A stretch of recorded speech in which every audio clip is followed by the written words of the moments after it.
Hello, everyone. So first, I'm really excited to be here tonight. You give me the opportunity to practice my English speaking, my English speaking skills. So I'm Maxime St-Pierre. Like it was mentioned, I'm the head of digital for Radio-Canada. So it's the French counterpart of CBC, the national broadcaster. So I'm not a journalist. I would rather say I'm a technologist at the service of journalism. So I'm responsible of all digital products of Radio-Canada, websites, video platforms, audio platforms, all mobile apps, and also the data intelligence team and the innovation team. So as a reference, Radio-Canada publishes hundreds of pieces of content every day. We record tens of thousands of interactions on social media. Every week, millions of users per month. So imagine the volume of data gathered in a day, in a week, in a year. And this is why I'm here today. I'm here to talk about data in a digital world. So do we use data in our job? Yes, we do. Is it okay to use it? Yes, it is. We measure interaction on our digital platforms in order to offer a better user experience and help our business decisions. With everything going on, one of the challenges in my position is to always find the right balance between transparency, engagement, content valorization, and ad revenues. For Radio-Canada, the most important thing is transparency, vigilance, and trust in this process. I often say we don't build a digital ecosystem for clients, but for digital citizens, for human beings. We are transparent in letting know what kind of data are gathered on our platforms, and we also have a full section about this on our website. And content-wise, we have strict journalistic standards and practices in place to make sure we follow these rules. So how can we stay relevant, efficient, trustworthy, and fast enough in a digital world? Can we afford not using data today in 2018? So let me give you an example of what we do. So on very specific content, the idea that we had was to create, the idea is that we are good at creating and telling really good stories for people. We've been doing it for many years now. But our content contributors are not used that much to speak with Google algorithms. So what we did is basically try to find a way to facilitate that. So we've worked with a company called Element AI, so a company in artificial intelligence, and we implemented a machine learning algorithm for content contributors. So basically what it is, it's a one-click Chrome extension for all the journalists, so they are better equipped and tooled to categorize and make sure they create meta tagging based on the article they produce. So the algorithm is being trained with every publication to facilitate indexation on search engines. It's quite simple to put in place when you think about it, but in the end, it's really useful for us. Why do we do this? The goal is to augment human decision processes, not to replace humans, to build bridges between technology and humans. There's a new economy developed around data, and many companies are using your online data, my online data, for their own good. And we are willing to give this data for free. Might sound a little bit cliche, but data is really the new oil.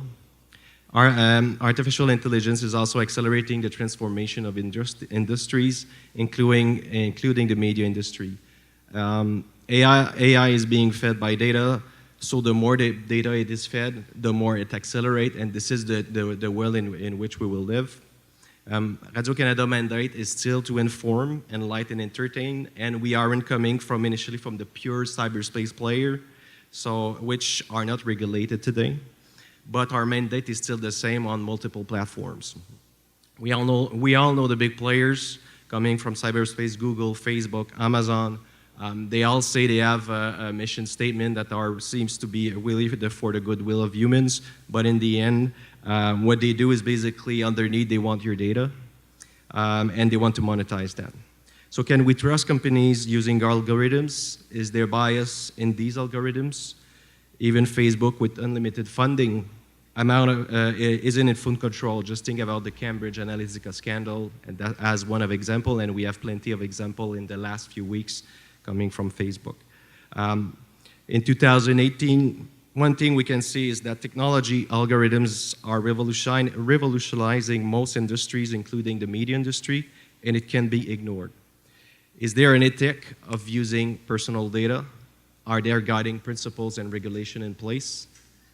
I just came back from Web Summit a few weeks ago, a conference on digital, one of the biggest one in the world. And there was one speaker I really wanted to hear, and his name was Tim Berners-Lee. So basically, Tim Berners-Lee is the founder of the web, the World Wide Web. He's an engineer that has put that in place in 89, sorry. And what he was saying is he's always been in favor of open web, net neutrality, and free speech. But now one question he's been asking to everyone in the audience was, he asked if privacy is a fundamental right. I have put myself in this position for a second, and if we look at the past 3 decades, we've watched his greatest innovation being tarnished by clickbait, disinformation, algorithms, data abuse, and political interference. So it's probably a relevant question coming from Tim Berners-Lee.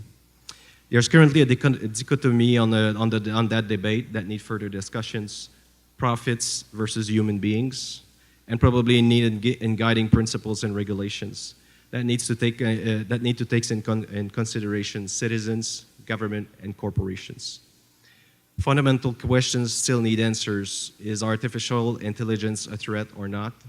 Is democracy in danger? Is data fundamentally human? I had a chance to ask questions in conference during an AMA session to 5 experts coming from 5 different industries. One in cybersecurity, one from the government, one startup, one in fundamental research, and one in video gaming. And I asked them a very difficult questions, which is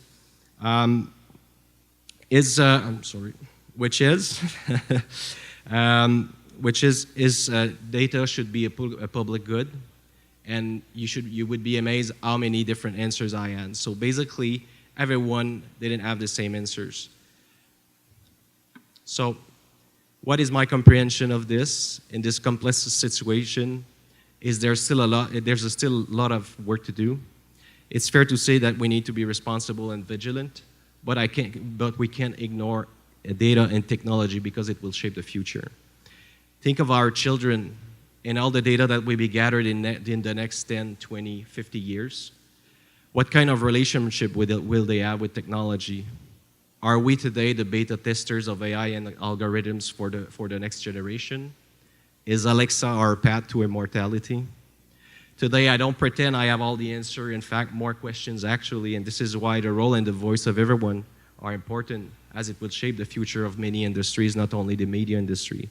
So how do we work with data to make sure it stays in line with our values? Should we embrace or fear what is probably the next revolution of our economy?